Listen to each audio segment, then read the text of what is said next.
etorriak ikusten zuleok, gaur Iruñeko udalara joango gara eta bertarat aurkeztu direnak hautagai izatekoekin solastuan egongo gara programari buruz eta hainbat gauzei buruz. Neretik urrunen dauenatik hasita, Aitor Balbas, ongi etorri Aitor. Eskerrik asko, eta kaixo. Edurne Egino, izquierda ezkerrako ordezkari bezala, ongi etorria. Eskerrik asko. Anso Fernández, ondagoan bai, ongi etorria, irrabaitik. Eskerrik asko. Eta Jose Abaurrea, EH Bildutik, ongi etorria. Bai, eskerrik asko.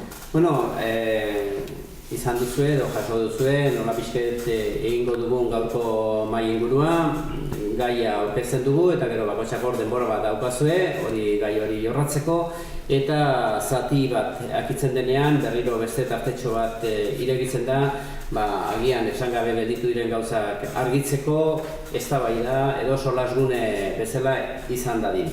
Beraz, lehendabiziko zatiko lehenbiziko puntua, azken 4 urte hauetako balorazioa da, talde bakoitzak minuto bat duzue, eta zuzera hasten, Aitor.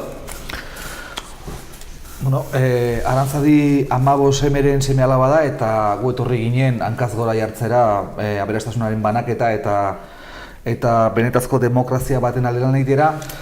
Herritar anonimoa gara eta, bueno, besteak beste gure soldatak gehiengoaren ekonomiara lotuta daude.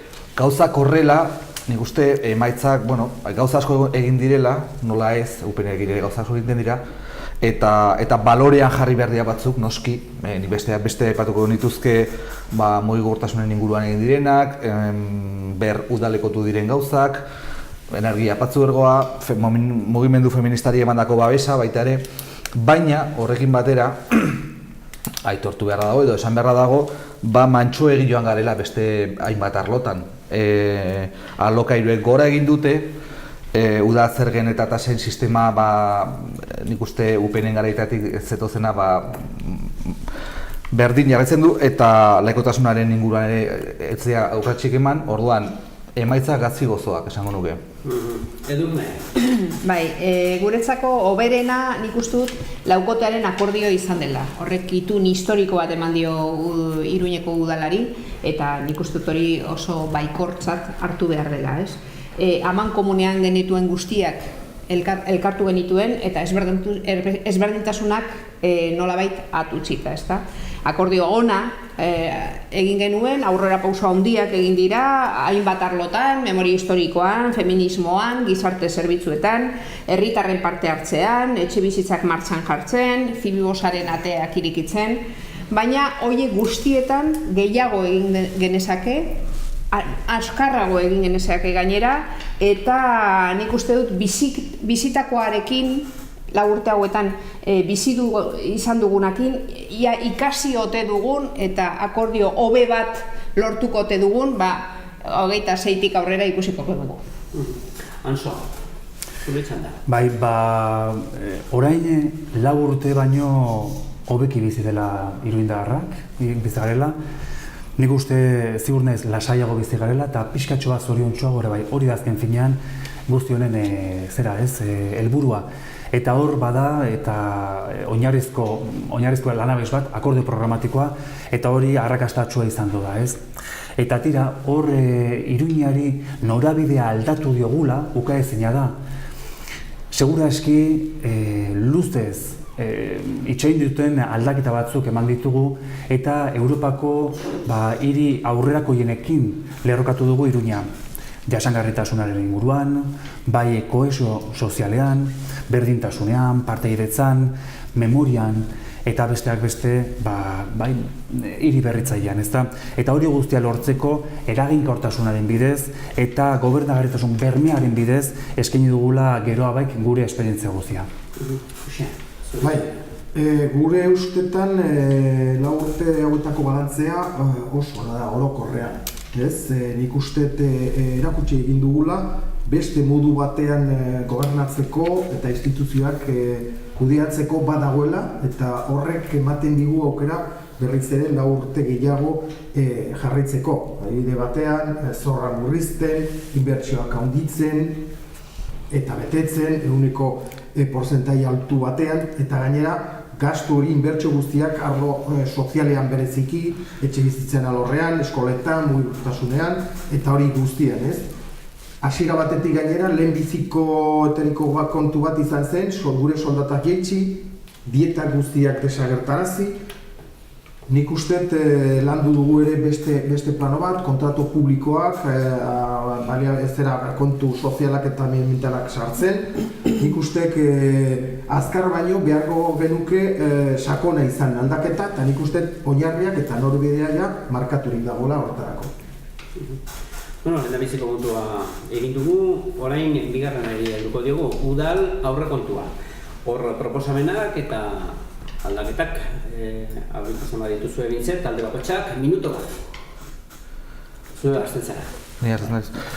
Bueno, nik uste, legealdian orokorrean adostu zen ditugu aurrekontuak, nik hori balorean jarri nahiko nuke berriro, aniztasunak kudeatzeko gauza izan garela, eta hasieratik nik esango nuke bere gehiengoaren logikari eutsiz, hori horrela da.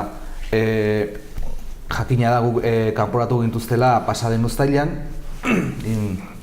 sustengarriak diren inbertsio finantziero batzuen aitzakiaz, baina horren atzetik bazegoen erabaki politiko bat, ez aniztasuna kudeatzeko gaitasuna, ezta? Orduan uztailean onarte zinatzena, gero iraian berriro aprobatu zen, bidegorri bat, azpiegitura batzuk eta bar, eta berriro ere orain azken aurrekontuetan ikusi genuen hor bazegoela nolabait erabaki politiko bat gu kanpoan uzteko. Orduan nik uste legealdi berrira begira hori antolatu beharko dela. Edurne? Bai, nik uste dut 3 urtetan ongi jokatu dugula laukoteen artean eta azkenean porrota egin dugula, eta nik uste dut hori herritarren aurrean aitortu behar dela, norberak egin dituen akatzak aitortu behar dituela. Nik uste benetan etzegoela nahiko arrazoirik gu kanpora botatzeko, eta garbi ikusi da gero ere nolabait gutxiengoan geratzen zeranean UPNeri gertatzen zitzaion bezala, aurrekontuak aurrera ateratzeko indar nahiko ez duzu, ez? Nik uste dut hortikan ikasi behar dela, datorren 4 urtetarako ikasi behar dugula, nolabait ezberdintasunak hobeto kudeatzen, gure arteko ezberdintasunak, elkar konfiantza gehiagorekin jokatzen eta elkarlana hobeagoa egiten. Nik uste dut hori ondikan aurrera pauso gehiago eman behar ditugula horretan. Marzo, zure txanda. Bueno, 3 aurrekontu egitzeak, onartuak egitzeak, arrakasta horren adierazle direla, hori batetik. Eta azkeneko urte honetan inbertsio nahiko akordioetan ditugula. Eta akordio horiek ekimen sozialerako 35% igoera suposatu duela, eta baita inbertsioetarako 180ko igoera. Beraz, horrek emaitza horiek onak izan dira. Eta, akordio programatiko hortan, oinarrituta, 180ko betekizuna eduki duen akordio programatiko horren garapena oraindikan egiteko dagoela, eta segurazki eta beharrezko da aurrekontuen ildotik egitea. Eta hori egiteko eta burutzeko gero baik oso argi eduki dugu, kudeaketa errealista bat ezinbestekoa dela, eta maksimalismotan galtzerik ez duela merezi. Horregatik leialtasuna, errealismoa, eraginkortasuna eta aurrekontu batzuen aurka egiteak norbere burua kanpoan uztea da.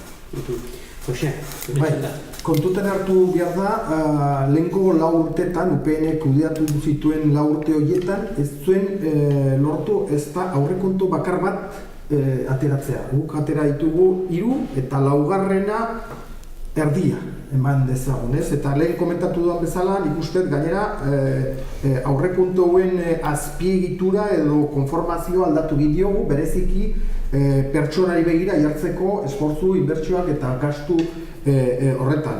Esate baterako, 127 adibidez, zerbitzu sozialetan handitzea horrekin edo etxe bizitza daudena dela. Nik uste kokatu dugu aurrekontuak aldaketaren proiektuari mesedetara. Egia izan da, azken momentuan izan dugu olako tirabirak aurrekontukin. Perspektiba desberdinak daude. Baina nik uste talde batzuei magurtasun nahikorik ez dute izan esango nukerik, eta hortan izan dira desastasunak eta aurrekontu ez izatea ondorioa. Bigarren puntuare joan zaigu, orain ekonomia zarituko gara, hemen 2 minutu emango ditugu, beraz garapena, zerbitzuak eta turismoa sartzen dugu, lan behar gai desente dira. Talde bakotxak 2 minutu dituzue, Aitor, zu hasten zara. Bai, bueno, nik uste hemen, printzipioz, ez dagoela eztabaida handirik formalki. Gu kilometro zero eta tokiko eta ekologiko produktuen aldekoa gara, besteak bezala, elikagaien subirutasunaren alde, ardura soziala korporatiboa duten enpresen alde, baina hori horrela izan da, hori ez da oso koherentea, nik uste IKEA, Zara eta Lamekako azalera erraldoien irekitzerako bidean eman diren urratsekin. Tokiko merkataritza babestu behar da, dudarik gabe, oso egoera larrian dago, ez bakarrik hemen, hori aitortu behar da, herri eta hiri guztietan, baina eta horretarako neurri eraginkorrak hartu behar dira. Uste guk esan dugu, segurazki udalaren lokalak eta gobernuaren lokalak prezio merkeetan alokatu behar dira, hutsik daudenak merkatura atera behar dira, tasa berria jarri behar zaizkie, ze bestela dinamika bestelakoa da, eta horrekin batera, pairatzen ari gara, turismo basatiaren lehen, berriro ere lehen urratsak. Ez da hemen egoera Donostiko edo Bilbo edo Bartzelonako egoera, hori horrela da. Baina, ikusten ari garela, ikusten ari digula aurpegia, ezta? Orduan, horrek ekartzen du alokairuen igoera, horrek herritarren bizi baldintzak okerragotzen ditu, eta hor neurriak hartu behar dira, dudarik gabe, eta neurri garbiak eta zuzenak. Gure ustez Alde Zaharrean eta mendebaldeko toki batzuetan gune saturatuak deklaratu egin behar dira, eta pisu turistiko ilegalak itxi, eta orduan neurriak hartu bestelako hiri bat eraikitzeko guztion artean. Edurne, zure txanda. Bai, tokiko merkataritza bultzatu behar dela denok ados gaude, baina gero zer egin behar den hori bultzatzeko, hor niko ezberdintasun batzuk badaude. Badira lege batzuk aldatu beharrezkoak. Gobernuak duen legea esaten duena hiri barnetan 3.000 metro karratuko merkatal zentroak posible izango direla duela urte batzutik aurrera, ez da aldatu eta horrek eramaten gaitu modelo batera eta ikusten ari gerana, ez? Kanpoko zentroak barneratzen ari dira, kanpoan gutxiago irabazten dutelako momentu honetan gehiegi daudelako. Udalak egiten alduena da, etxe eraikin osotan ez ustea merkatal zentroak jartzea. Zara oraintxe bertan Labasko Navarran jarriko da, Goitibera, eta hori etxe bizitzaren kontra doa. Nik uste dut lege hori aldatu behar dela.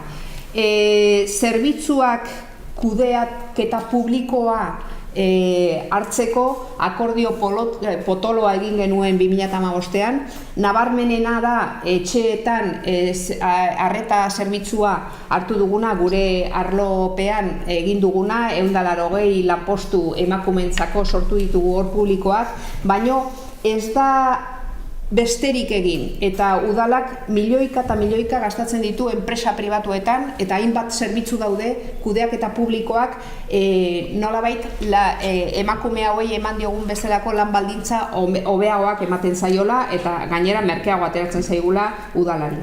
Turismoari diola, nik uste Alde Zaharrean hartu den erabakia, geroa bainen eskutikan hotel gehiago sortzeko Alde Zahar guztietan okerrera goazela, eta guk lehenbailen nahi dugu hori atzera bota eta beste normatiba bat egin, batez ere etxe bizitzak bermatzeko.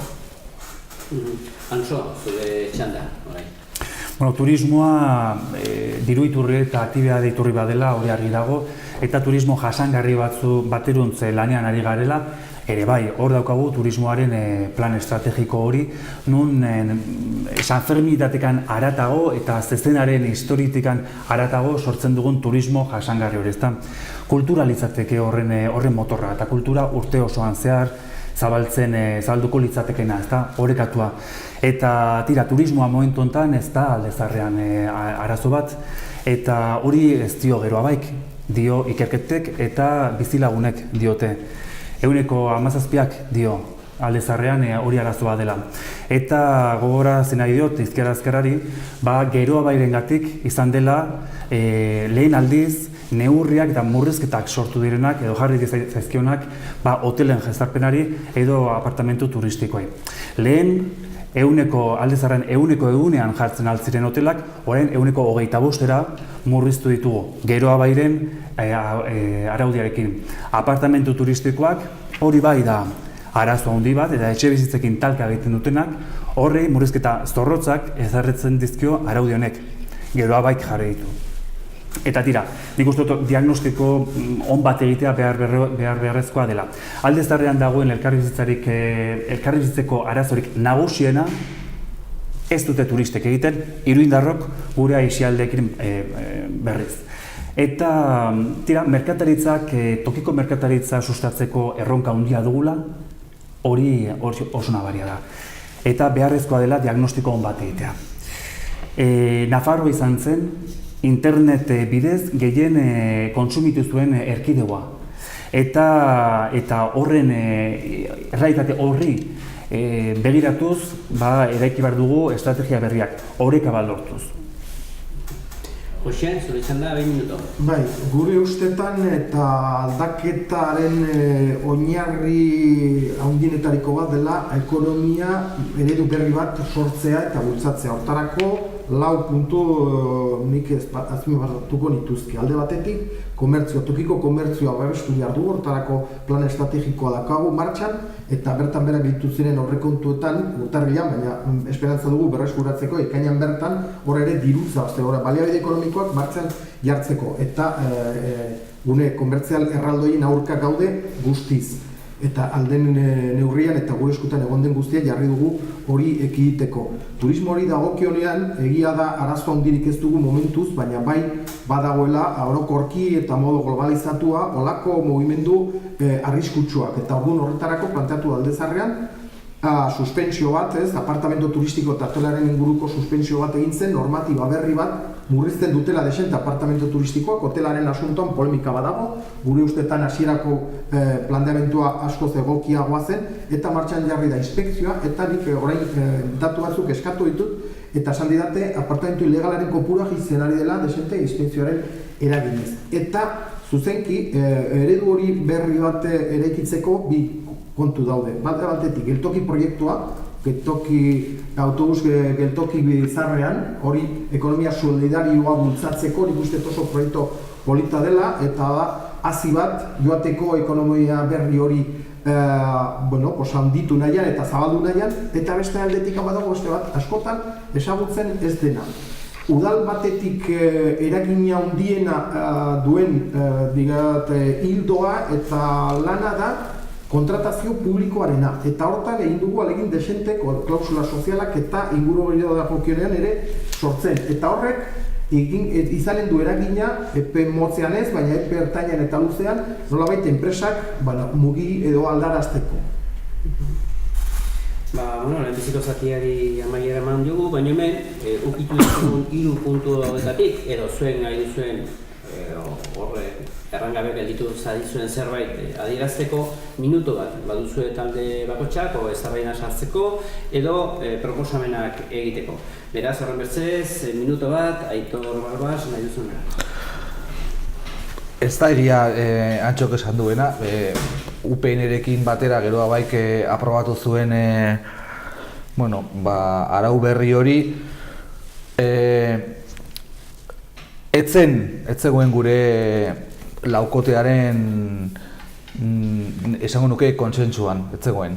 Hori izan zen erabaki, kanpotik ateratako beste hainbatetan egin duen bezala Geroa Bai UPN-erekin legealdi honetan, eta herritarren kalterako gainera. Ez dira behar hotel gehiagorik, ez dira behar pisu turistikorik Alde Zaharrean. Edurne, bai, nik horri berari izango nioke Antxori ere, adostua genuela laukotean hotelak murrizteko neurri bat. eta zen distantziagatikan. Distantzia horiek, neurri horiek onartu behar genituen laukotean unzunen doan hostela etzen egingo. Eta Geroa Baiek poltsikotik atera zuen bere arau berria eta hor sortu zen hor dago bat, Geroa Bai eta Aranzadin artean, nik uste dut politikan ez gaudela hor dagoak botatzeko eta musean jolasteko, baizikan ardurapean hartzeko erabakiak, eta bien jokaera, nik uste dut arduragabekeri horrekin lortu genituen bi gauzak, biak okerrak jendearentzako. Bat, presupuesto gabe geratu ginen 2019an, eta bigarrena, hotela berriak arautzen duen neurriak okerrago dira aurretik adostu genituena baino.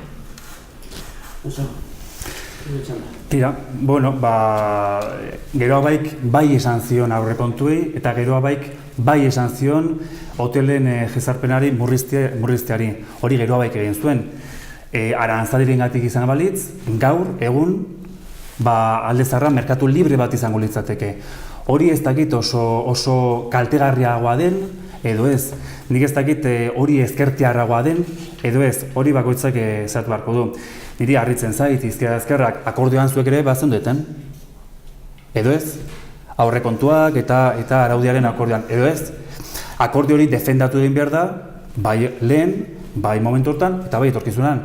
Hau da, eta ez, iritziz aldatu, denbora pasala. Geroa Baik argi uzten ditu gauzak eta utzi ditu gauzak, gardena izan da eta hitzari eutsi egin dio.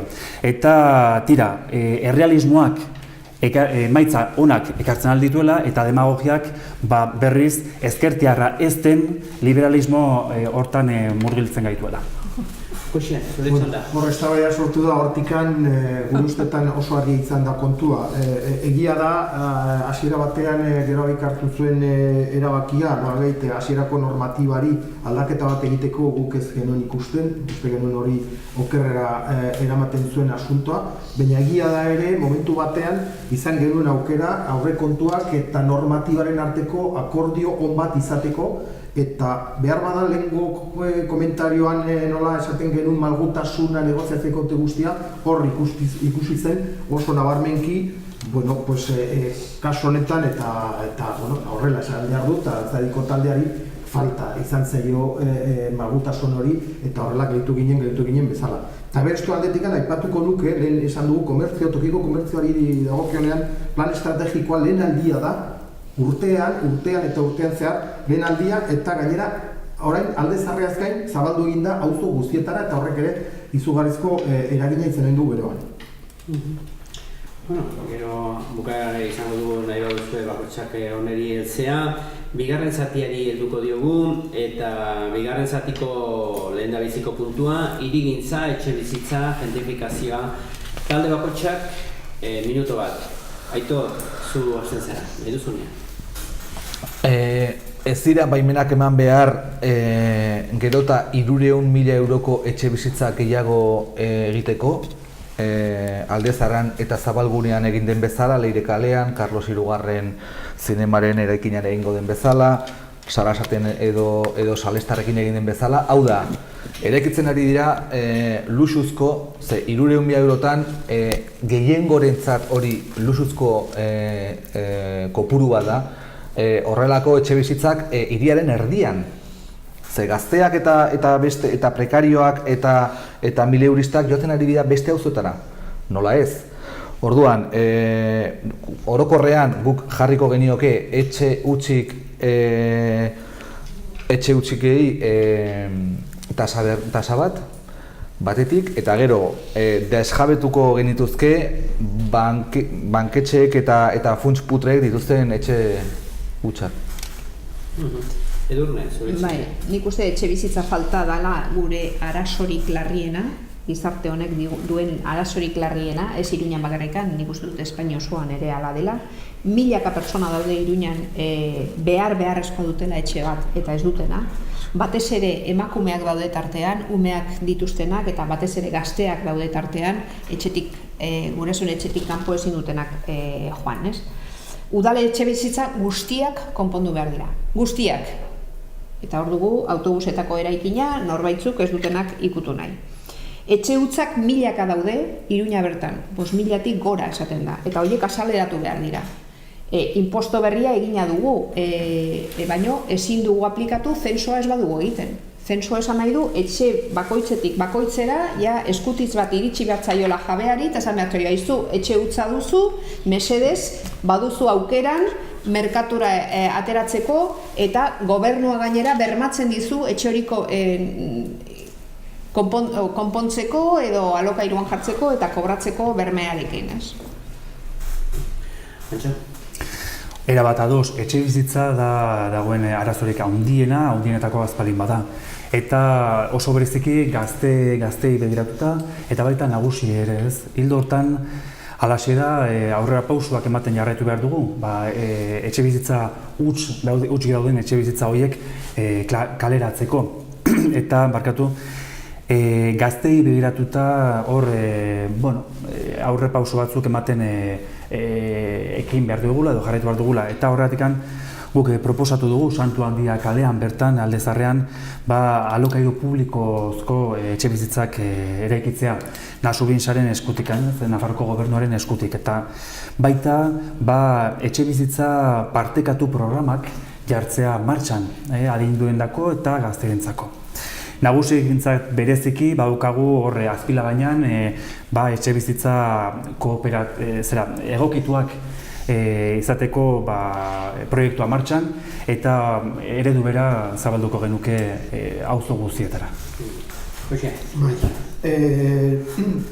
Bi eredu oso argiak, UPN-ren eredua, salesianoak, hortan espekulazio hutsa, hortan dorreak eta hortan luxuzko pisuak, Gure eredua maristak, non egin dena izan da urbanismoa razonablea, egokia, soziala, dorrerik ez dagokion tokian, eta 170% bizitza horiek dira babes publikoarekin. Eredua kontrastatzeko nik uste ezin hobeak. Horretaz gain, 150 eta urte bukaren izanen da 150 bizitza emergentziarako. Hori zen, guk genuen premia eta hortan dedikatu dugu iaia denbora gehien. Baina beste aldetikan prest daukagu ja partzelak 300 bizitza alokairu sozialean jartzeko, horrek ere izan du eragin positiboa eta beste aldetikan daukagu ordenantza eta zergak jartzeko. Egia da falta dela zensoa, baina zensoa Nafar gobernuak egin behar du, gu esperoan gadago, eta ordenantza pres hori etxebizitza hutsen inguruko lana egin behar izateko.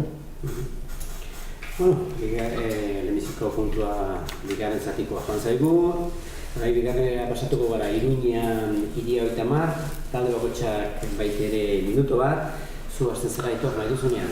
Mugikortasun orokorrean ez da, kotxei begira, guk ez genituzke aparkaleku gehiagorik egingo, ez Santo Domingon ez beste tokitan, bai privilegioak kendu, bigarren lerroan aparkatzen dituztenei isuna jarri bezaizkie, txartel bereziak goi karguenak eta zinegotzienak kendu behar dira, eta horretaz aparte, hiri 30-etik aratago joan behar gara, ze beste hirietan horrela, aurreratuak dauden hirietan aratago joan dira, eta orain etzaiten ari dira kotxerik gabeko hiriaz, eta hori nola gozatuko genuke eta bar.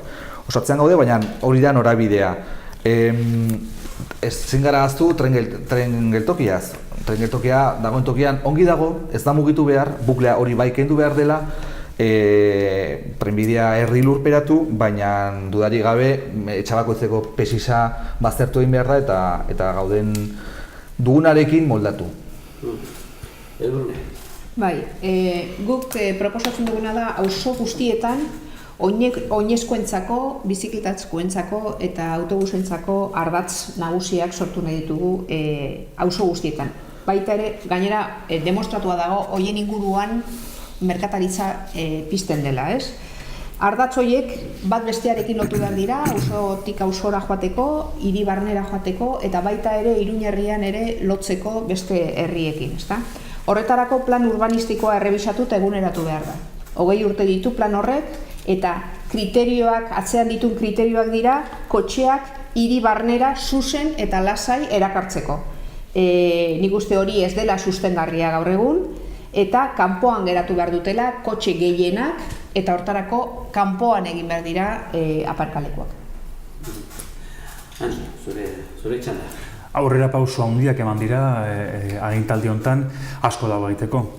Eta eremu publikoaren banaketa berpentsatu behar dugula, berpentsatzen ari garela kotxeari espazioak kentzea. Gogora dezagun, hiriaren espazioaren 50% kotxeara daukala. Eta oinezkoentzako eta txirrindularintzako bide seguruak eta espazio osasuntsuak sortzen jarraitzea. Horregatik da garrantzitsua garraio publikoari bultzada ematea, erdiguneraino hurbildu ditugu, rekorra lortu dugu, 39.000 persona hurbildu dira, oraingoan garraio bilabesan bidez, eta korridore edo ardatz jasangarri horiekin jarraitu behar dugu, Pio 12 egin dugun bezala, edo Juaristi Doktorea, edo Maria Auxiliadora, edo dena delakoa Labriten eta barrez. Eta bidegorri planari ekin eta diseinu egin eta gero ekin behar zaiola. Tira, beraz, eskola ibilbide seguruekin ere bai lan desentak gaula. Usted, hiriak mende 21. mendean aldatzeko gehien eragingo duen dinamika izanen da mugikortasun jasangarria. Bai fisikoki, bai hiriak ulertzeko modukoa. Pio 12, ibilbide eskolarrak seguruak, Monjardin, Iturrama, Larriz korredorea, diseinatzen, amabilizazio plana, ziklabilidadeko plana egina dago, mugikortasun jasangarrien inguruko ordenantza berria indarrean sartuko da ekainan arkatu abuztuan egina dagoela, bizi publiko elektriko sarea prest dago udazkenean martxan jartzeko, bizi eskola izaten ari da oso esperientzia polita. Oraintxe bertan ari gara Madrilen, gure alorreko zuzendariaren bidez, Greenpeaceko jardunaldi batzuetan goraipatzeko egiten ari lanan ikusten pozik egoteko modukoa gaude gaur egun. Hirugarren puntuan, herritarren parte hartzea horrek erranta hiriko erabakietan,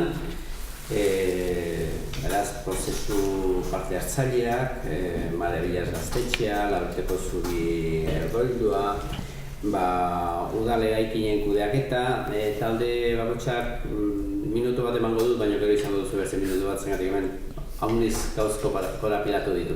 Beraz, Aitor, zirkutxan da. Bai, aipatu den bezala, gauza batzuk eta horretxak eman dira, zinegotzetza berri bat besteak beste martxan jartzen. Zibiboxak ere ireki dira, ate batzuk ireki dira, dudarik gabe, baina nik uste ez dela gehiegi errespetatu edo hor gogoeta bat egin behar dela gune autogestionatuen dinamikarekin. Hau da, hor ekoizten da aberastasun soziala, ekonomikoa, kulturala, eta hori altxor bat da hiri batentzat. Orduan, ez da oso ongi ulertzen nola den posible agintaldi batean 5 gaztetxe uste izatea, ezta? Nik uste horre alderdikeriak egon direla eta ez dela oso ulergarria, eta gainera aldaketari babesa eman diotenentzat, nik uste esango nuke hori dela itzalan diena. Edurne? Bai, nik uste herritarren parte hartzea bultzatu nahi izan dela, baino ez beti emaitza honekin ez dela gertatu, ez?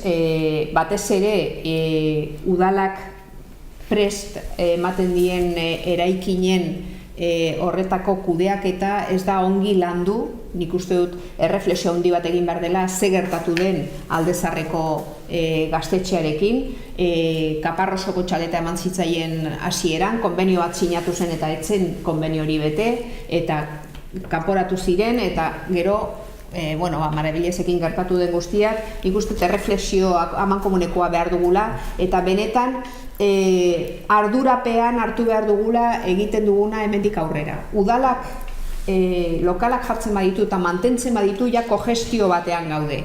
Gero hor proiektuak autogestionatuak behar direla, bale, baina bien aldeko konbenioa eta biei nolabait betetzen dien konbenio bat sinatu behar da. Antxo, hau konbikzio bat da, parte hartzea eskubide bat da. eta horren helburua da demokraziaren kalitatea handitzea. Eta geure begira da, etorkizunera, da azken finean, herritarrok administrazioekin batera kokudeaketa bat burutzea, hiriko gauzei buruzko kokudeaketa bat. Hor dugu, berriki onartu dugun partaidetza araudi bat, hemen bai hontan gehienek onartu dugunak, ezta? Eta araudi horrek eskubide asko zabaltzen ditu. Besteak beste, auzoekin eta auzo kontseiluak sortzea eta auzoekin kokudeaketa bat burutzea, aurrekontu parte hartzaileak burutzea, kontsultak bultzatzea eta bide ematea. Horrekin erabat eta hoien emaitzekin erabateko konpromiso harturik. Eta baita lokalen esleipen garden eta sistematiko bat egitea, ez? Hirigintza ere bai, hirigintza egiteko modua ere bai aldatu dugu, partekatua. Eta territorian daudenekin ulertuta. Bai, nik uste lehen esan dugu bestelako modu bat gobernatzeko badagoela eta parte hartzerik gabe ez dago bestelako eredurik eta hortarako ahaleginak egin dira, egia da parte hartzea askotan uste dugu, baino askoz zailagoa dela, martxan jartzea eta horrelako esperientziak izan ditugu, baina nik orokorrean positibotzat jotzen dut hori. Daukagu ordenantza berri bat, parte hartzi dagokionean, baina badako beste ordenantza berri bat, plan komunitario edo esparru komunitarioak antolatzeko, hortan ere badago parte hartze zati handi bat, esparru komunitario berriak Salesianas, Antzara Mendiorri, Salesianas Txantrean, Redin Ikruzat, zera Aldezarrean, baina baita ere izan dugu hirigintza mailan, orain arte ez zen egiten eta orain Txantreako parkean parte hartze prozesu baten bidez, eta dago beste bat, eta da Kairosengan bultzatu dugu konkurtso bat, eta konpromisoa dugu guk erreferent bat egiteko. Segurenik izanen da, historian zehar Iruñan egingo den lehena. Gazteriakin sartuko orain, gazteria, etxebizitza, lana eta aisialdia. Beraz, mai gainean jartzen dugun puntua, Aitor, nahi duzun. Berriro ere, gazteriari utzi behar zaio bere ibilbidea egiten. Hori da nik titularra. Eta bueltatu naiz berriro aurreko puntuari. Hau da, utzik dauden eraikinetan, bai gobernuenak, bai udalarenak, gazteriak proiektuak martxan jartzen baditu eta behin betiko erabilpenaz badago mai gainean, Rozalejoko jauregian gertatzen bezala eta hainbat tokitan gertatzen bezala, zergatik ezin dute gazteek ideologia batekoak edo bestekoak hori kudeatu. Non dago arazoa? Uste hor dagoela eztabaida ideologiko eta politiko bat, sakona, ze ez da bakarrik aisialdirako, eta bere proiektuak garatzeko. Orduan, hor, nik uste, hor badagola aniztasun edo desadostasun potolo bat, eta EH Bilduk erabaki beharko du, non dagoen. Edurne. Bai, nik uste etorkizuna oso larria dugula gure aurrean eta gure gazteriak oso larria duela etorkizuna. Batez ere, etxebizitza eta lana loturik daude. Etxebizitza gerota garestiago dira eta lana gerota baldintza okerrago ditu. Eta diru kopurua gutxiago eta ez dugu lan baldintza duinak aurrera ikusten, ez? Nik uste bi gauz horiek oso lotuak daudela eta hor benetan, ez dakit, nik uste errevoluzio bat egin behar dela horiek benetan lortzeko, ez dago udalaren menpean horiedanak aldatzea, baina denon indarra beharko dugu hortarako. Horren ondoren, eta nik uste lotura dagoela ere aisialdearekin. Nik uste aisialde alternatiboa lortzeko bi gauz horiek ere hobetu behar direla, ez? Keskatuta gaude, heroina sortu da berriro, eta apostu etxeak non nahi daude eta gure gazteriaren kontra dijoaz horiek denak, ez? Antzo, zure txanda. Etxebizitza eskuratzeko zeltasuna eta lanpostu duina. Hori dira, gazteriaren arazoi nagusinak. Eta hortan guk geure eskumenei dagokigunez aurrera pausoak ematen jarraitu behar dugula, argi dago ez. Etxebizitzei buruz aritu gara, hor bota ditu proposamen batzuk. Eta baita lanpostuari buruz nik uste sortzen aldugula, eta hor dijoa proposamen bat, eta da mentore sare bat sortzea, euren esperientzia partekatzeko eta ekintzailetza ere bai bultzatzeko. Nik uste dut gazteria horretaz aparte, berdintasun politikekin lanean jarraitzeko aliatu ezin hobeak izan dira eta izango dira. Diot, adibidez, maskulinitate berriak lantzeko gazteria estukin behar dugu elkarrekin. Eta auzo guztietan zehar, bestalde batetekan, auzo guztietan zehar zabaltzea lortu dugu eta zabaldu ditugu kudeak eta espazioak. Hor, ekintza asko sortzen aldira euren aixialderako. Bai, esaten da, gerta daiteke historia zehar, lehen aldian gazteak gu baino oker bizitzeko geroa izatea, eta hori oso kezkagarria da. Guri dagokiguna da, bereziki etxebizitzaren alorrean zerbait egin, lehen komentatu dugu planifikatua daudeia bizitza horietako, esaten dugu gutxienez erdia lokailu sozialen jartzea. Hori da bat, behar bada igual, orain arte egiten den politika arruntoi, baina hortaz gain ere badiga beste eredu bat bultzatzen ari garena, eta badago proiekturen bat hor martxan, da etxebizitza kolaboratiboa, kooperatiba bidez, alokailuan izateko, eta hortarako ere badago egunaldetikan bultzada bat. Badago beste proiektu bat polita, martxan dago bere tartean, baina osotasunean udazkenean martxan jarriko dela, kale nagusian eta bada bizitza eta ikerketa sozial eta medioambientala egiteko parada ere hortan. Eta gaztetxeari dagokionean nik esango nuke esperientzia desberdina ditugu, mendillorri positiboa, aldezarrean negatiboa, ikasi dezagun hortara eta aldezarrean ere aurrepausu bat ematen dugu, gure aldetik bintzat prestutasun osoa dago. Bueno, bigarren zatiko puntuei amaiera eman digu, 4 puntu genituen, orain solastatzea edo, bakotxak zerbait gelditu bat zaizue hor esan gabe, bakotxak denbora hau erabiltzen aldu nahi denerako, minuto bat duzue talde bakotxak, Aitor, nahi duzunean. Bai, partaidetzari begiranik esango nuke, eta Josek aipatu duenez, erorien monumentoan izan dugula adibide ezin hobea, ezta? Zergatik ez da egin kontsultarik legealdi honetan, hori da galdea, eta nik uste gainera hor, berdin dioze alderdiari babesa eman, ez direla asetu herritarren nahiak. Oso garbi zegoen legealdi batean, aldaketarako udal honek zerbait gehiago egin behar zuela, ezta? Kasu honetan, eta ez da egin berriro ere kalkulo politikoengatik, besterik gabe. Egin behar zen kontsulta lehenago eta kontsultaren ondoren gero erabaki teknikoak hartu, dudarik gabe. Botako dugu, ala berri zendatuko dugu, ez dakit. Baina hori ez da egin, aldaketa ausarta ez zelako egon. Bai, nik uste parte hartze erreglamentoa egitea eta onartzea plenoan 4 urte eraman ditugula, orain bukaeran egin da, hor adostu ditugu nola kontsultak egin, nola auzoetako kontseiluak nola bultzatu eta hoiei nahiko funtzio eman. Guk aratago joan nahiko izango genuke, guk demokrazia zuzenean sinisten dugu, herritarren parte hartze zuzenean erabakigarritasunarekin sinisten dugu eta ez da posible da, legeak ez du uzten, baina egia da Aitorrek esan duena, hainbat kontsulta egin ditzagun 4 urte hauetan ez dugu bat ere egin, ez dakit aukera izango dugu 26etik aurrera egiteko, baina adibidez maristak agertu dira, maristetan kontsulta bat egiteko asmoa genukan eta udalak proiektua onartu du, guk kontra egin dugu, beste era batera nahiko genuelako promotorearekin zerbait adostu, baina kontsulta gabe aprobatuko da. Aro aldaketaren oso adierazgarri iruditzen zait hirigintza egiteko modua, ez? Diogu egia da, megaproiektu horiek desagertu dira eta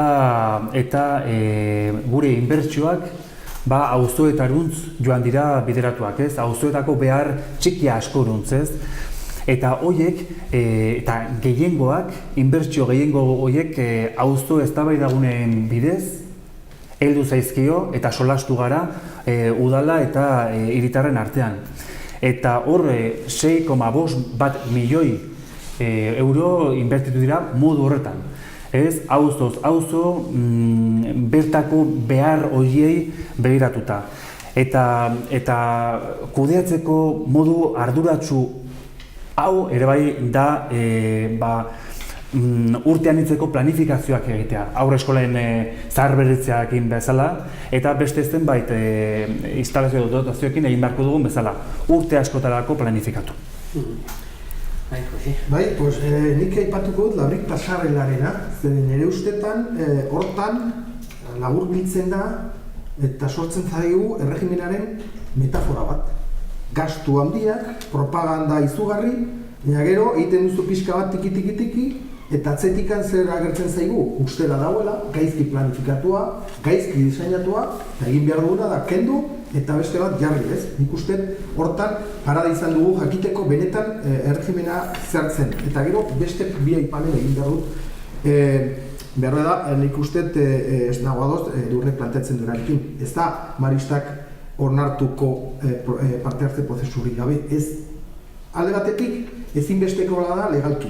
Normatibak exigitzen duelako, baina beste aldetik esan dugu, hirigintza mailan egiten ari gara prozesu kasu guztietan. Eta gero kaidosengan, hori eztabaidagarria izan daiteke, baina nik uste hartutako prozedura zuzena dela, ona eta diodana da, hurrengo urtean parada izanen dugu konsulta bat, lehen aldiz konsulta bat izateko hiri osoan horren inguruan.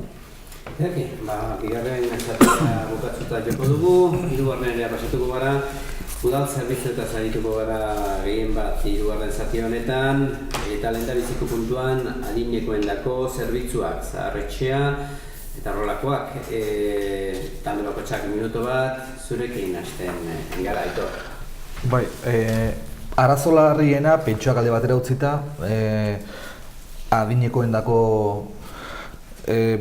nik uste 9.000 pertsonatik gora bizi direla bakarrik Iruñan, ezta? 75 urtetik gorako adinekoak. Horrek zer esan nahi du, eta kopuru handi bat Zabalgunean, Iturraman eta Donibanen oso zarkituta dauden auzo horrietan. Orduan, gainera auzo horrietan etxe utxik asko dago, eta nire atarian igor bizena izabidez, erena dago utxik, eta alokatzen badira, nik uste, beraien bizi baldintzak hobetuko direla. Orduan, berriro ere, nola edo hala, hor dagoen arazo hori konpondu behar da, txertatzen komatxoren artean, jende berria auzo horietan, zarkitu dauden auzo horietan. Horretarako batasak eta baliabideak. Eta baliabideak lortzeko, zergak eta etxeetan ateditzeko zerbitzu hori hobetzeko, ezta? Edurne? Bai, gure gizartea zahartzen ari dela garbi dago, demografia aldetikan, jende asko dugu adindua, jende asko dugu adindu hoien artean, behar berezi batzukin eta hoiei guztiei aurre egin behar zaie, ezta?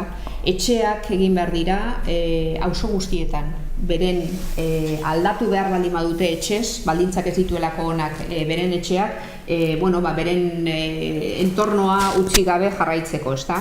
Kooperatibak egiteko, orain ari dira beraiek eskainita modelo berriak egiteko lurguneak eskaini behar dira udaletik. Gobernuarekin eta mekarekin, miserikordiarekin akordioak egin behar dira eguneko zentroak eraikitzeko. Eguneko zentro gutxiegi ditugu Iruñan eta beharrezkoak dira. Jubilatuen klubak badute modelo bat, porrota egiten ari dela, ez dago aldaketarik hor, belaunaldi aldaketarik, eta beste modelo bat eraiki behar da.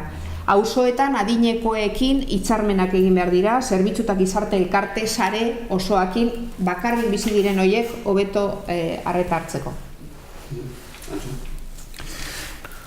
Iruindarron 22ak 75 urte baino gehiagoka. Beraz, hor dira gure nagusiak eta euren bizi kalitatea bermatu behar da. Eta baita, gizarteari egin dioten ekarpena zorretan dugu itzultzeko.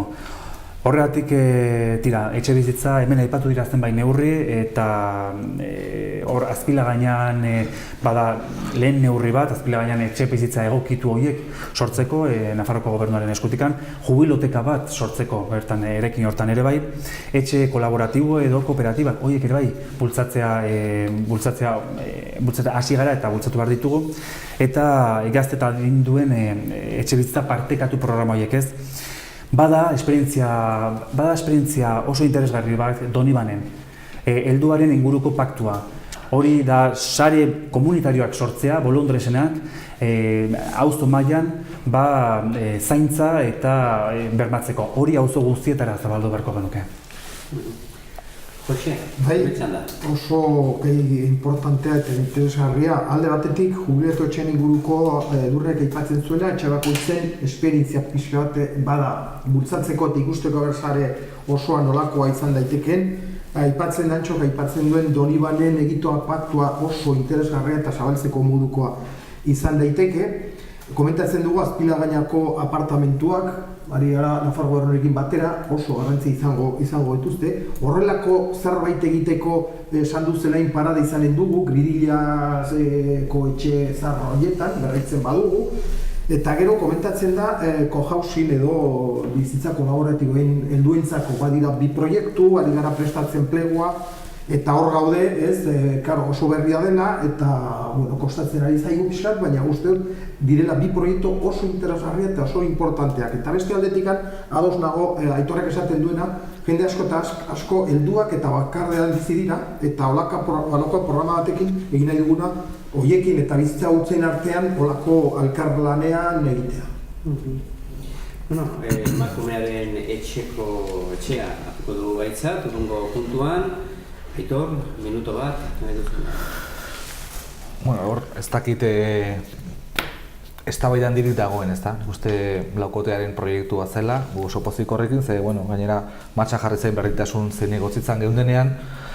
Nik esango nuke, gustatuko litzaidakela eta gustatuko litzaigukela zeharo autonomo izatea. Ze beste hirietan horrelako gatazka badago askotan, ezta? Administrazioaren eta emakumeen etxeko, ez lehia, baina bai eztabaida hori, ez? Nor du azken hitza. Demagun osatzen dela sexu lan sindikatu bat, ezta? Hirian, eta hor badago eztabaida bat.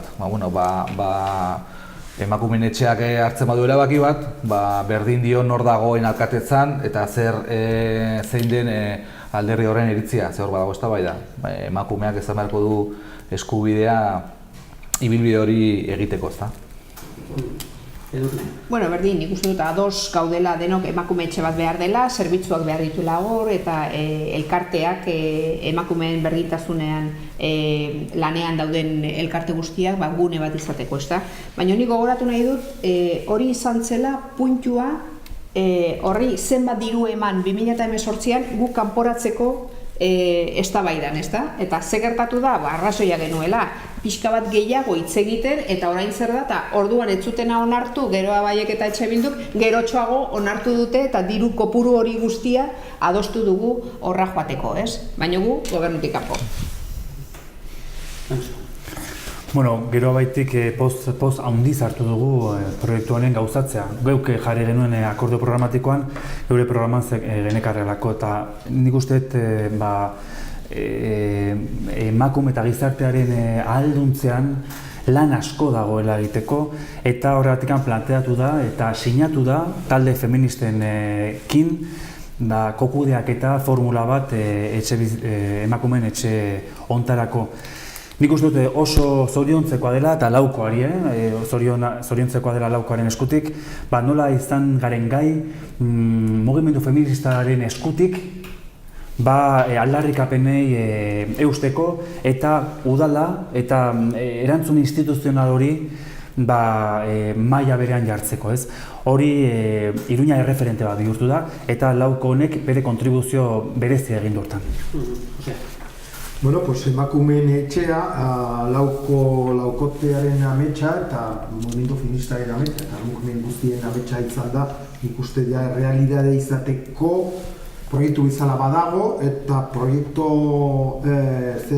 obra proiektua ere adjudikazio egin zen aste honetan, dola 2 egun edo, gaude ja horretan eta gainera beste kontu badu, kokatuko da utzik zegoen eraikin batean. UPNek utzi zituen hiri honetan hainbat eta hainbat eraikin politak, handiak eta onak utzik, ez? Eta bada Sarasate konservatorio zarra.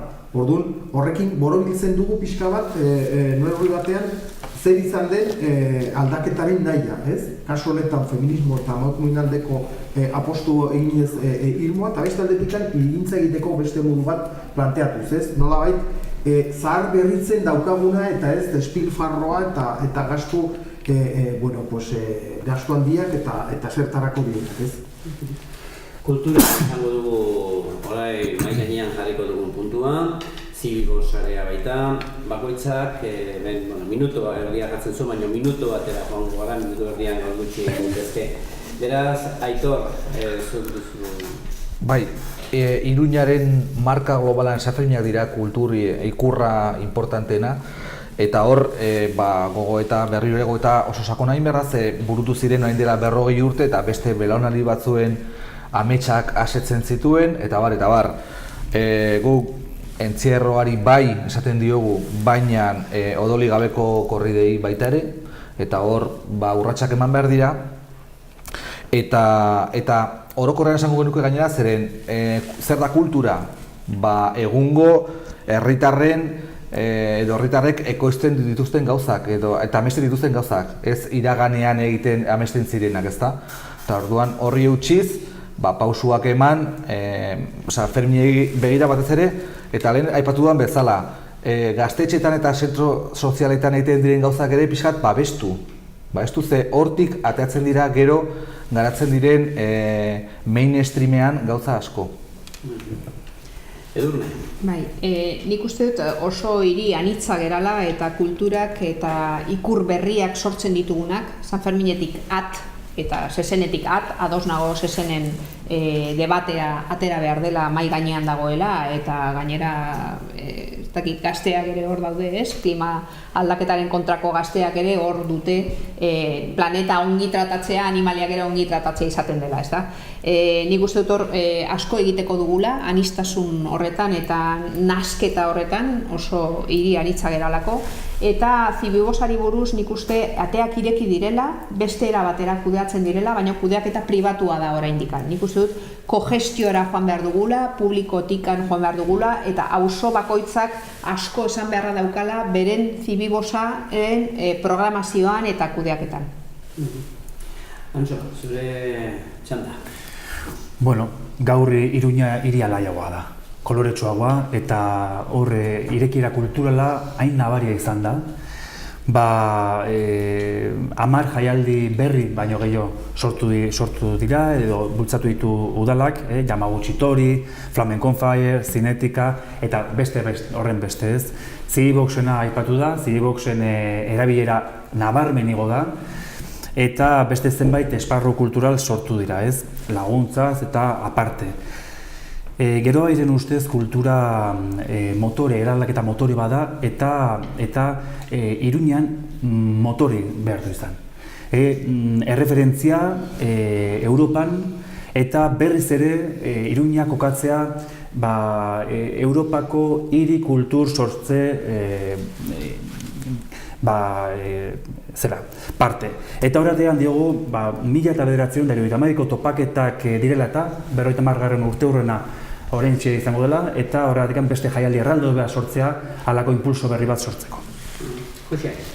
Bai, kultur mailan nik uste oso lan polita dela. Zibibox saretikan hasita gogoratu behar dugu, Zibibox bazen kultur etxeko sare zentsuraz beterikoa, elitista erabat, eta nahiko murriztua, ez?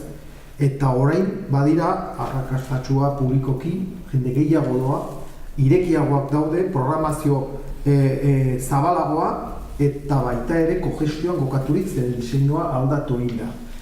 Nik uste laukotearen oinarri argi bat zen, guk nahi genuena anistasunean oinarrituriko hiri bat. Eta nik uste kulturarloan jorratuko den hildoa hortan kokatu eta sendatu da, ez? Eta hori baloratzeko dela, eta Sanferminetan dagokionean nik ustez egin dela aldaketa potente bat jatorrira bueltatuz. Eraman nahi zuten nolabait olako Sevillako feriara hurbilduz, eta nik uste dagoela berriz ere bueltatzen eta postekoa da.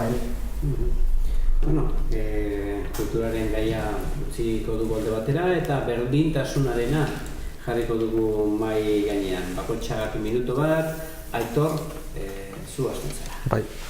Bueno, hemen gizona bezala nik mugimendu feministaren erabakiak errespetatzen ditut eta babesa ematen diet. Eta kasu honetan gainera nik uste ongi egin dela, orokorrean, udalaren partetik eta gobernuaren partetik, egon diren lan banada eta beste gauzekin, eta beti, pauso bat atzetikan mugimenduarekiko, ezta? Horretaz aparte, genero ikuspegia txertatu behar da aurrekontu guztietan, arlo desberdinetan udalan, bat, bi, 24 orduko atentzio integrala zerbitzu hori martxan jarri beharko zen, eta bukatzeko bereziki asetu eta zaindu LGTBIko kolektiboaren eskaerak. Edurne? Bai, nik uste aurrera pausoak eman direla berdintasunean, batez ere herritarretik nik uste dut herritarrak aurrean jarri direla, sexu kontrako agresioen kontrako erakustaldi hortan, nik uste dut hor Iruña benetan aurrera pausoak eman dituela eta pixkat buru jarri dela hor zer egin behar den gizarte mailan. Udalak ere zerbitzu onak ditu berdintasunean, nik uste dut emakume bortxatuaren arretarako zerbitzu bereziak ditu, baita etxe bizitza bereziak ditu hor ere, orain dela gutxi azaldu dira estadistika batzuk eta Espainian zehar buru gera zenbat alokairu ditugun emakume hauentzako eta nola egiten diogun arreta eta laguntzea aurrera jotzeko eta bere kontuz aurrera joateko, ez? Eta hor guztian aurrera egin behar da. Anso?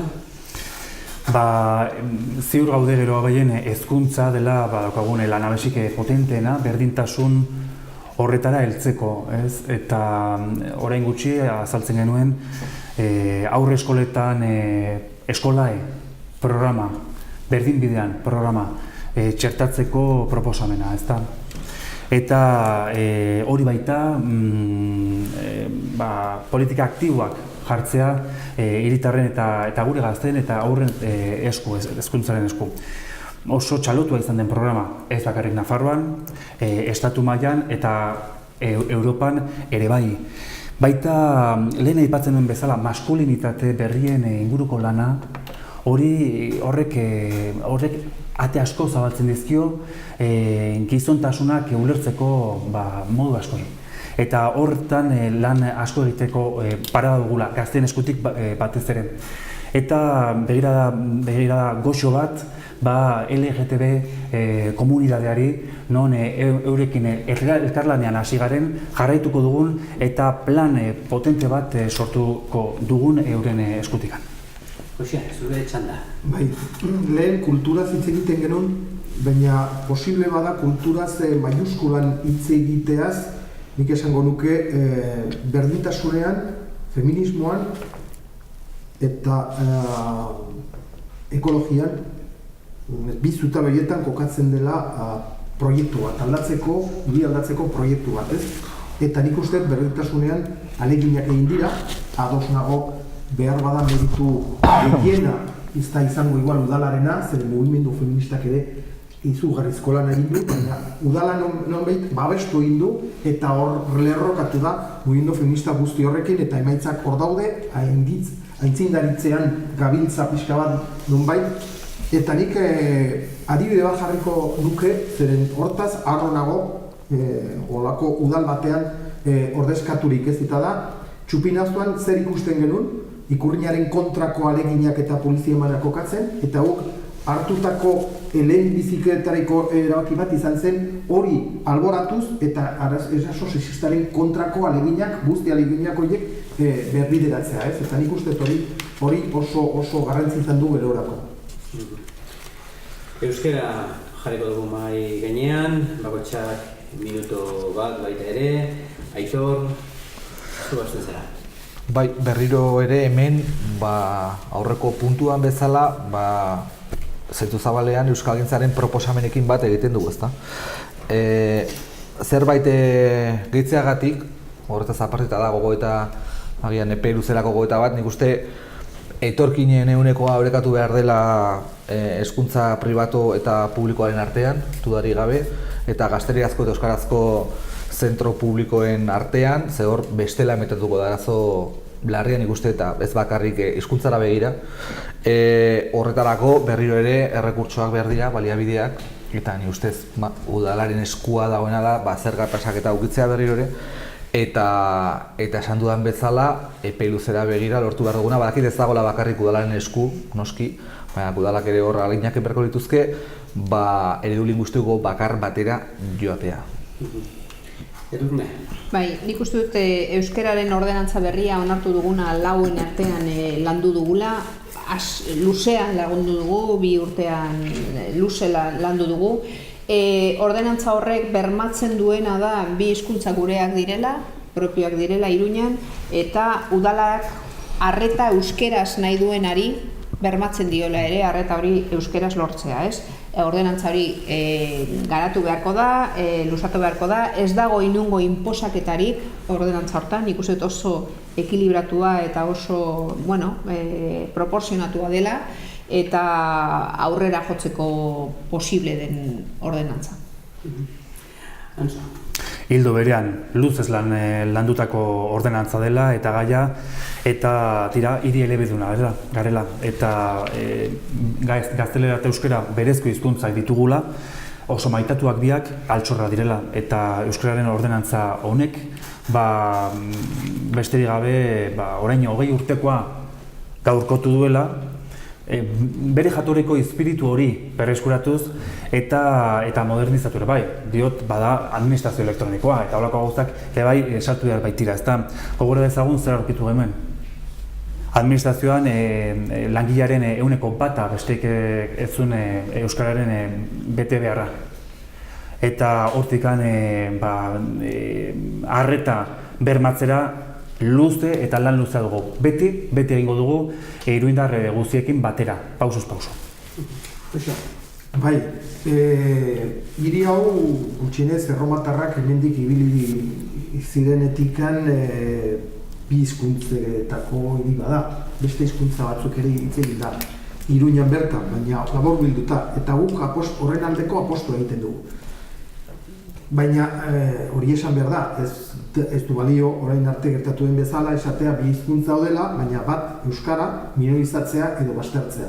Ikusten orain serio hartu dugu gai hori, eta serio esaten dugu 2 hizkuntza horiek egon behar dira present. Eta hiritar bakoitzak eskubidea du bata edo besteari beltzea, kasu guztietan, eta beltziki administrazioarekin duen harremanak. Kontutan hartu behar dugu, 30 urte gerostikan 2 haurreskola euskaraz egiteko berri jarri ditugula. 30 urte gerostikan. Hori zen egoera, eta ordan lehen komentatu zen den bezala, ordenatza berri bat dagoela, orekatua, zaindua, eta nik uste eragina izango dela gero antzutea. Hirugarren zatiko puntu guztiak banan ditugu, dena den orain tarte bat ematen dugu baita ere, agian esan gabe gelditu bat zaizue zerbait, edo zerbait zuzendu, edo zin gauza dela eta. Beraz, solastartea da, minuto bat bakotxak, puntu guzti hauen inguruan, Aitor, duzu hitza. Bai, kulturari begira berriro ere, nik bakarrik mahai gainean jarri nahi nuke, ezin dela ulertu azken hamarkadotan Euskal Herrian ekoiztu den musika gaztetxerik gabe. Gaztetxeren esparrurik gabe. Eta hor, benetan nik uste atzera egin dugula, ez bakarrik gaztetxe bost uste horiengatik, baizik eta diskurtsoa eta begirada aldatu delako. Eta herri batean daude kultura mota asko, eta batzuk daude toki batean, beste batzuk beste tokian, kasu batzuetan diru askorekin, beste kasuetan diru gutxirekin, baina hor ertze horietan ekoizten den kultura hori oso importantea da. Oso importantea da, etorkizunera begira. Orduan, uste hor jarrera eta norabidea aldatu behar dugula. Edurne? Bai, nik berdintasun arloan puntu bat gehiago jarri nahi nun ez dadako atera, eta da oraindikan udaletxe berak dituen langileen artean soldata tarteak daudela. Badira kolektibo batzuk emakume gehiago daudenak, adibidez gizarte laguntzaileak, beren kideak gizoneskoak edozein beste lanpostutan, baino gutxiago kobratzen zutenak. Berriki onartu da konbenio berria hori moldatzeko, eta ni oso pozik nago horrekin, eta badago beste kolektibo bat ere, haurreskoletako hezitzaileak ere gutxiago kobratzen dutenak, eta hor historia ere ikusi behar da, ez? Gehiengoak emakumeak direnean lanpostu batean beti gutxiago kobratzen dutela, garbi dago, demostratua dago, eta horri ere aurre egin behar dugu. Tira, hemen aipatu dugu denok nik uste, aniztasuna dela Iruñeko ikurrik nabarmenena, eta hori lantzeko bideak ere zabaldu ditugula. Irekiera kultura horrek badauzka beste zenbait abizen, berdintasuna, partairetza, jasangarritasunaren inguruan, eta errespetu eta zaintzaren inguruan, baita memoria, Iruña memoriadun bat sortu dugula. Luzez zor genion memoria hori, aitortu diogu biktima asko eta askori, ez? Eta ikur horiek dira transversalenak, Iruñari gehien iruditzen edo handiena duten ikurrak direla, eta horiek zaindu behar ditugula eta lantzen jarraitu datozen urteetan. Zen eta hor ikusten baitugu bakoitzak bere burua hor islatuta ikusten baitu. Hoxe, zure txanda. Bai, nik ere aprotxatuko du, pixat, memoriaz eta elkarbizitza eta memoria historikoaz hitz egiteko, aipatu dugulako, eta nik uste lan handia egin dela, eta kasu batzutan inkluso estatu mailan beste hiriekin sortu dugun oso lan polita, ez? Gogoratzeko, frankismoaren krimenen kontrako kereila bat aurkeztu, hortikan ere sortu zen hirien arteko sare bat, Barcelona, Madrid, Valencia, Cádiz, A Coruña eta bat.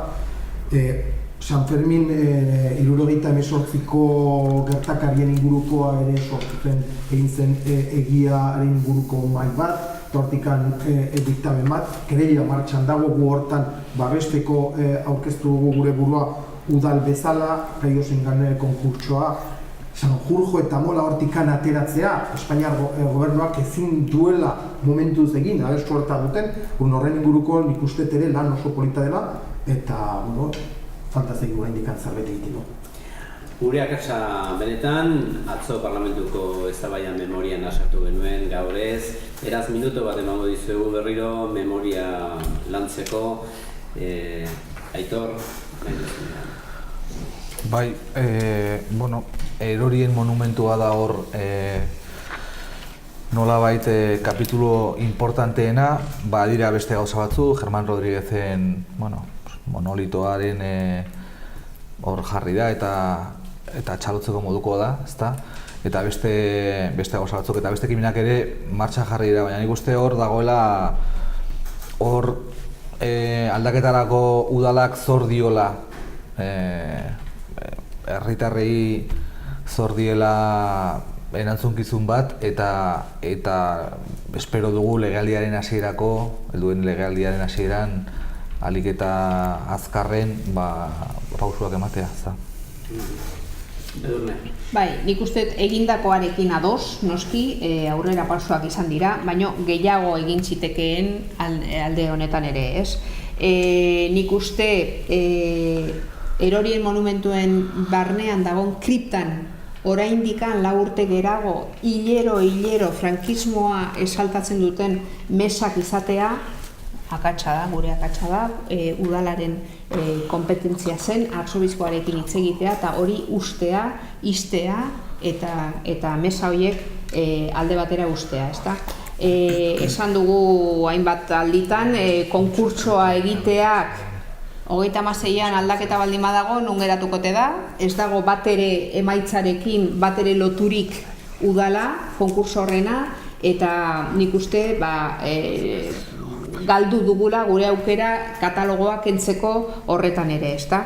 Eta gero ere, gure konbibentzia mahai bat sortzeko akordioa ez dugu bete ere, nik uste 40 urte pasa direla frankismoan gertatu zena pixka bat lantzeko eta egia eta justizia eta erreparazioa eskatzeko ezin dugu itxoin beste 40 urte eta hildakoak edo poliziak hildakoak biktima horiei egia, erreparazioa eta justizia emateko lehenago egin behar ditugu aurrera pausak.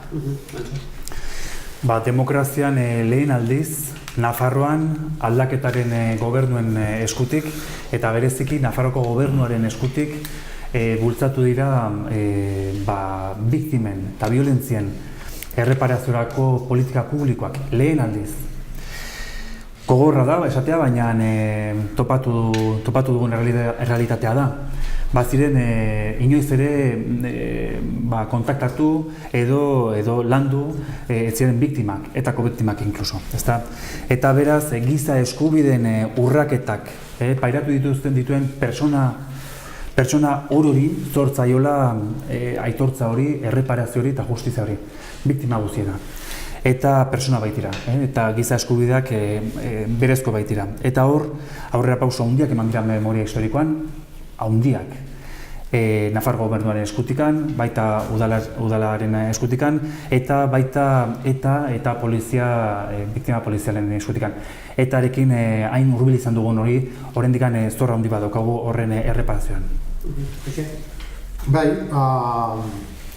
nik uste tasita elkar bizitzarako eta biktimen inguruko lana eginda, lan bat izan da prestutasun osoa, nik esan behar da ez bada osatu izan da UPN kontra agertu delako, eta hori aztertu beharko da hurrenkorako, baina hortan enpeñoa jarri behar dugu, nik uste tiri honek, orokorrean merezi du horrelako lan bat egitea, gogoratzeko ere lan horien artean intsumisioa gogoratzeko eta goraipatzeko behar den bezala monolitoa egintzen eta guztia, aipatu nahiko nuke, lehen ahaztu egin zait, baina honetan udalak egin duen lana beti izan da mugimendu sozialaren eskutikan.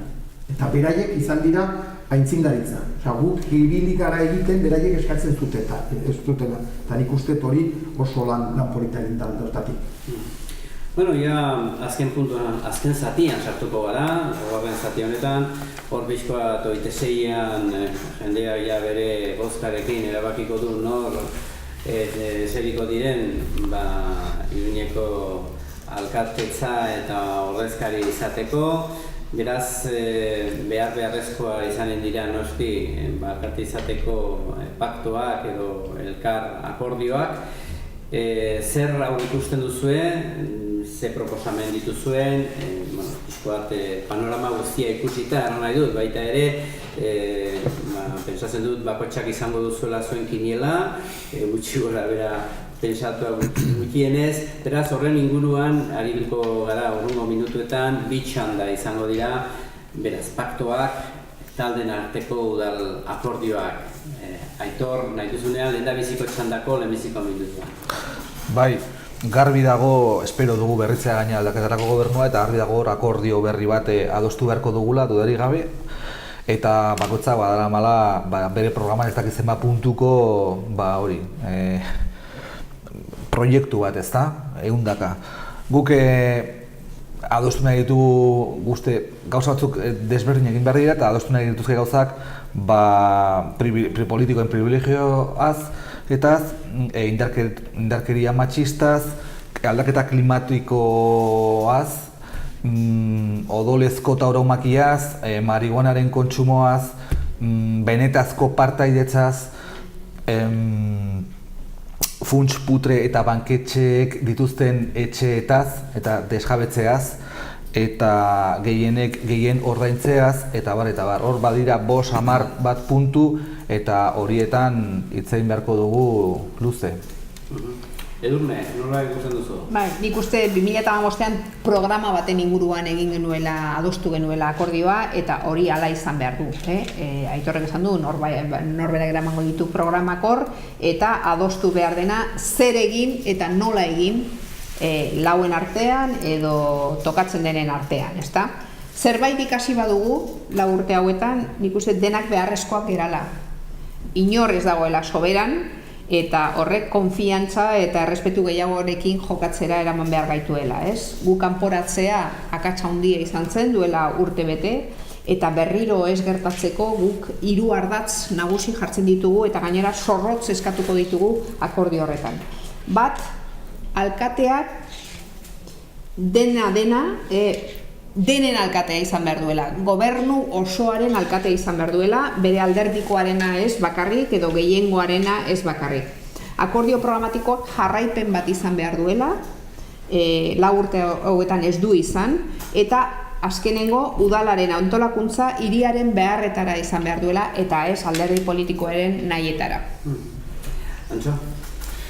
Akordio programatiko batean oinarritu beharko den paktua izango dela, hori argi, eta argazki hau oso argi gera daia, ez?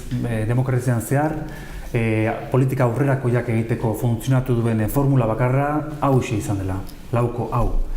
Eta hori da gero abaik errepikatu nahi duen formula, ez? Hori da gure ambizioa eta itxaropen osoa dugu hor jarriak, ez? Hortarako ezinbestekoa da leialtasunez jokatzea, heldutasunez ere bai. Eta ni ziur naiz, Edur naiz zioen bezala, izan da edukitako esperientziaren gatindik ikasita, gobernu barruan eta gero kanpoan oposizioa egin duten gure kideek, berriz ere gobernu posizio arduratsu batera hurbilduko gatzaizkigula hemendikan astebetera, ez? Oker dabil, gero abai ariotzat hartzen duenak. Lauak ezinbestekoak dira, eta hori egingo dugu eraginkortasunez, demostratu dugun bezala, eraginkortasunez eta fidagarriak izanez. Jose? Bai, gure nahia eta nik uste dauen aukera da laukotea berriz errepikatzeko, osatzeko eta laurte gehiago izatea horretarako.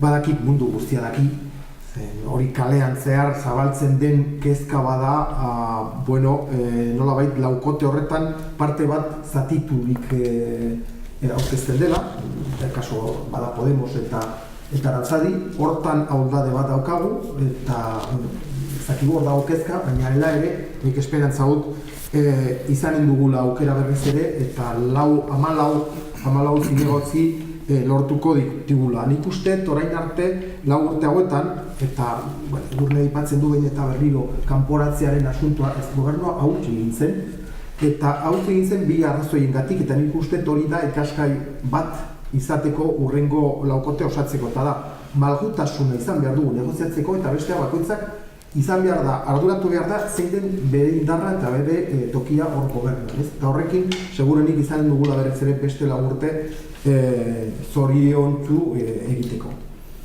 Ea bat baikor, ikusten dizut, Jose, beraz errekaren nahi du, kinielaia egina duzuela. Nola ikusten duzu, pixkoat oroa hartuta, nahi dut, eta bigarren txanda ontatik joango da, kanpaina alde batetik nola joan den, baita ere beste oposizioan egon diren taldeak,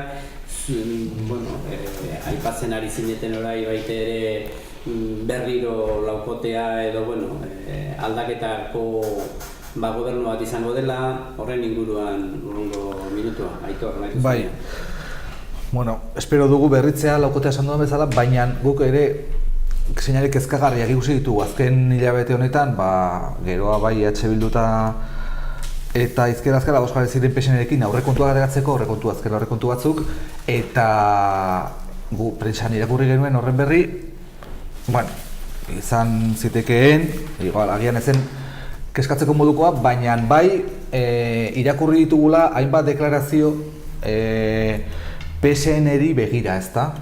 PSN-eri begira eta aldi berean kritikatzen, baina bai PSN-eri eskua luzatuz. Bai Usue Barkosek, bai Esporrinek alkatearekiko, bai Izquierda Unidak Nafarroan. Orduan ikuste deklarazio horiek despistatzen dutela, zeharo gainera, aldaketari babesa eman dioten herritarrei. Ez dira eginak daude, baina nik uste ez direla onak. Edurne? Bai, nik gauza bat argitu nahi nuen herritarrek jakin dezaten, ez? Nola aukeratzen den alkatea o alkatetza Iruñan edo udaletxetan, ez? Bozketa bakarra egoten da. 14 boto edo gehiago ez dituenak ez du ateratzen. Eta kasu honetan PSN izan balitz o izango bada 26etik aurrera tartean dagoena 14 hori alde batera edo bestera emateko, nik uste oso erraza izango lukela PSNek, Iruñako PSNek, ez da Pedro Sánchez, Maite Esporrin, ez da Pedro Sánchez, hori jendeak garbi izan behar du, bere burua hautatzeko ematen baditu botoak, orduan zerrenda nagusiena ateratzen da zuzenean, eta hori Navarra Suma da, Enrique Maia da. Antza? Tira, Aitor, despistea Aranzadik eduki du. Nik ez dakit zer ulertzen duen Aranzadik, ulertzen duen zenbat azkartu ote den aldaketa aurrekontuak bertan bera utziz. Hau da, politika feministak, jasangarritasuna, mugikortasuna, etxebizitza zaharberritzeak, horiek dirurik gabe usteak, ez dakit zenbat azkartu den, eta zenbaten ezkerrekoa guzti hori. Horregatik diot, garrantzitsua direla bi printzipio, bat leialtasuna, humiltasuna, bakoitzak dagokion lekua ardezan, bakoitzak herritarrak eman dion lekua ardezan. Ez dezala inork, tentazioke, herritarrek eman ez dioten bozka, beste foro, alderdien arteko foro batean lortzea.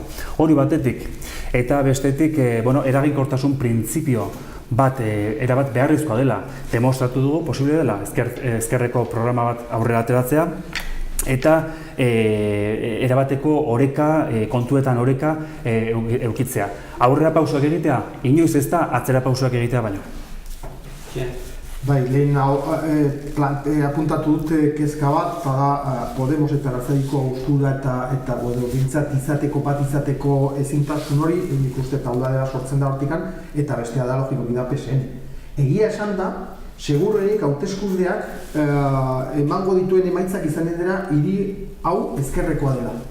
Baina gertatzen zaiguna da PSNek ezkerrari buruzko botoaz eskatzen ditu, programa ustez ezkerrekoa dela esaten du, baina momentuan, erabakitzerakoan, Edurnek esan duen bezala, aktiboki edo pasiboki, normalean eskuinera ematen dio. Bere historian zehar, eskuinera ematen dio. Orduan, kasu horrekin. PSNek aukera baldin badu erabakitzeko nora joan behar du gobernua joanen da eskuinera. Horregatik ezinbestekoa da 14 izatea. Eta bozka guztiak, 26an bozka guztiak balore izugarria dituzte. Orduan, nik eskare hori egingo nuke. Aldaketaren inguru aldekoak edo zein tokian kokatu, baina bozka guztiak beharko ditu. Minutu erdiko txanda emango dizuet, hemen nola eztabaidatik bat sortu da, beraz nahi baduzu Aitor, zerbait gehitu, minutu erdi bat duzu. Bai, atxori entzuko diot, gutxi gora bera laukotea beste modu batez ulertua zen hirukote bat, komatxoen artean, eta hor hiru herenak ziren.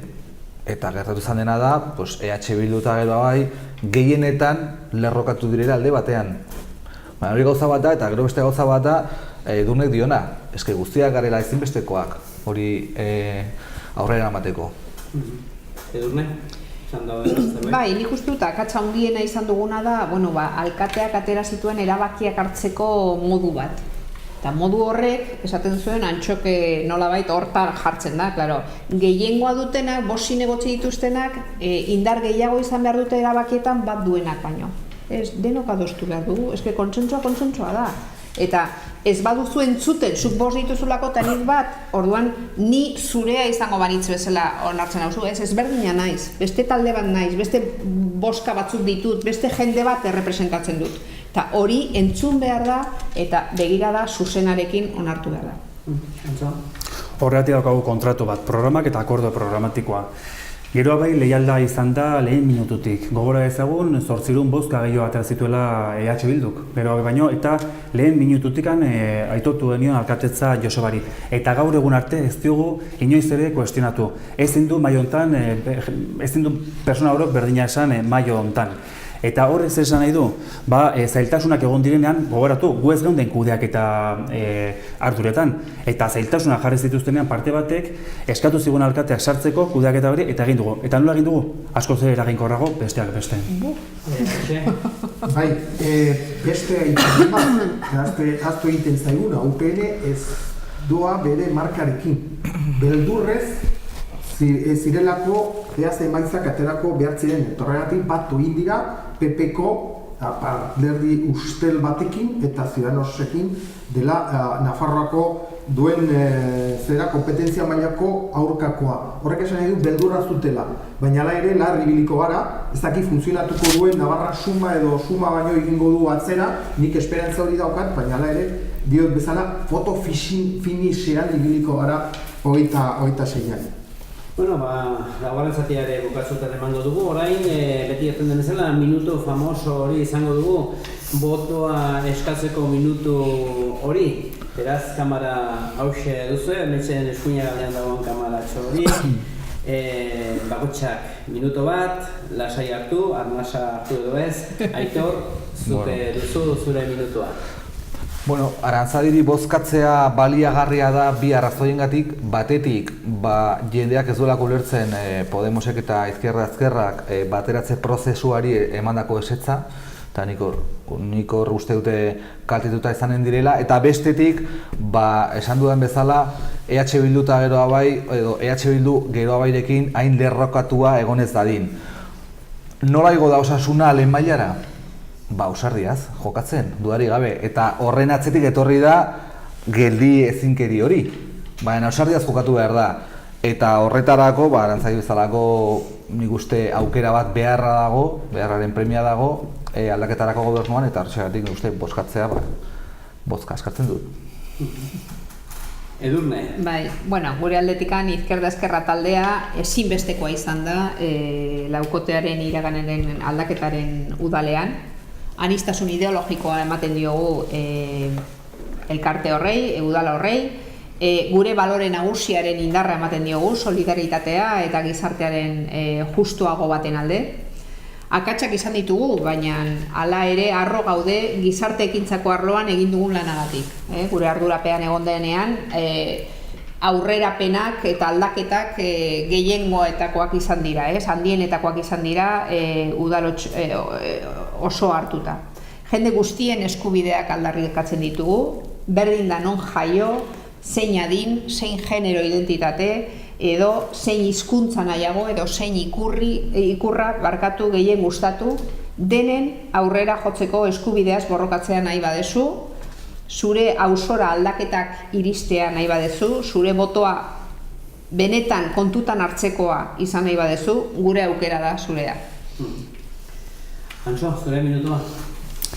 Tira, lau urte hauetan Iruñari norabidea aldatu diogula, eta datorren igandean daukagun plazaratzen zaidugun erabakia dela aurrera egiten jarraitzea edo atzera pausoak ematea.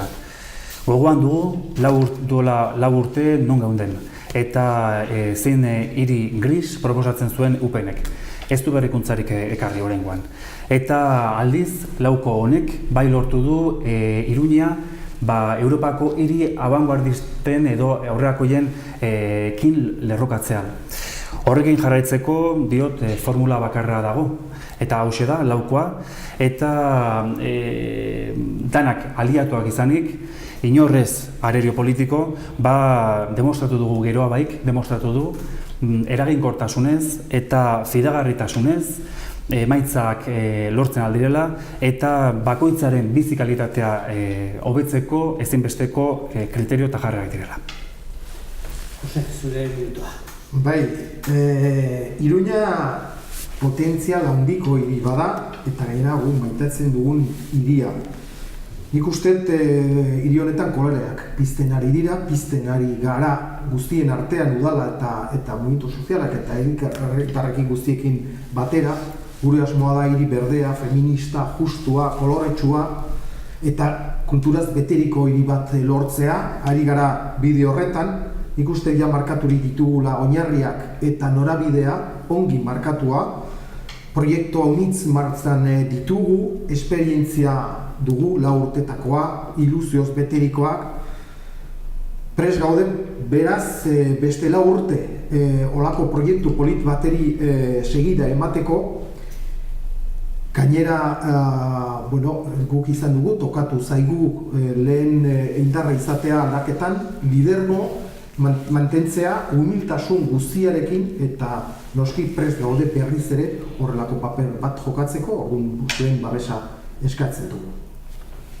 Hortzen gelditu da, eskaera, beraz datorren 26an, zuek duzue, orain eskumena nori eman bozka, eta zer nolako udala izan Iruñean. Esker mila hori izateagatik, tartetxo bat egin, eta kontu gehiagorekin berehala Xaloa Telebista.